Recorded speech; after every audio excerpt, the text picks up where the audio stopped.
Sa patuloy na pagtaas ng bilang ng mga Pilipinong nangangailangan ng suporta sa kalusugang pangkaisipan, mas pinaigting pa ng National Center for Mental Health at Breakthrough and Milestones Productions International UNTV ang kanilang kampanya para sa mental health awareness sa publiko. Sa pamamagitan ng isang Memorandum of Agreement o MOA, layunin ng dalawang institusyon na mas mapalawak ang impormasyon tungkol sa mental health, mabawasan ang stigma at mailapit ang tamang tulong sa mga nangangailangan.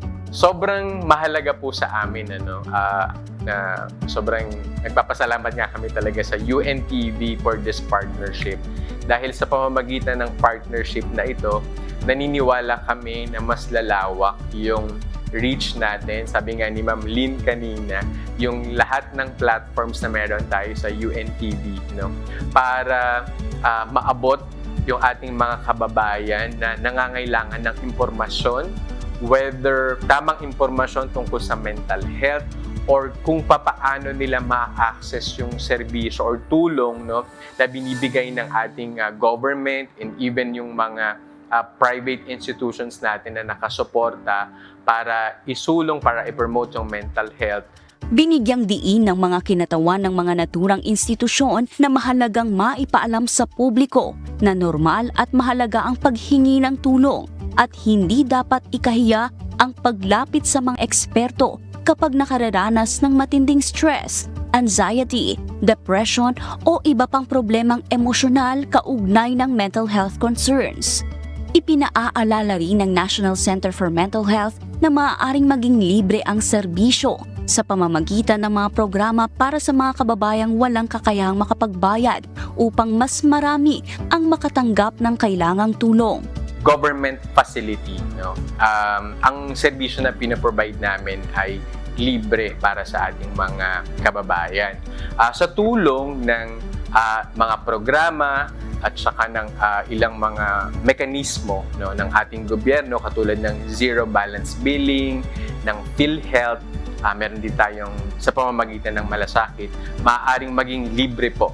So, walang bayad yung services na binibigay natin, especially para doon sa mga confinement or pagbibigay ng gamot or pag-aalaga doon sa ating mga service users.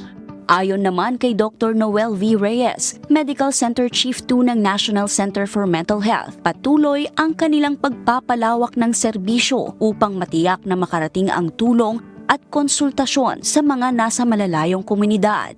Pinapalawak talaga namin ang aming reach. Sabi nga ng aming public health unit, we have to reach far and wide. Marami pa tayong dapat gawin para masabi natin na natugunan natin tong responsibilidad na to. Kung sakasakali na hindi nila kaya pa na pumunta dito sa ospital, kami ang pupunta or we can be reached online, para mas maganda. Ang Pilipinas naman sabi nila 85% may cellphone. So, doon kami nagte-take advantage sa aming mga programa, social media platforms para ma-reach namin sila. Pinapayuhan ang publiko na huwag mag-atubiling humingi ng tulong sa mga professional at mental health facilities tulad ng National Center for Mental Health kung nakararanas ng matinding stress, anxiety, depression o iba pang suliraning emosyonal. Sa pamamagitan ng National Center for Mental Health Crisis Hotline sa mga numerong 1553 o 1800-1888, sa Globe 0917-899-8727 o sa Smart na 0919-057-1553, maaari nang makatanggap ng agarang gabay at konsultasyon kahit ang mga nasa malalayong lugar sa bansa. Kichi Cipriano, UNTV News and Rescue. Diyos ang aming sandigan, serbisyo publiko ang aming pinahahalagahan.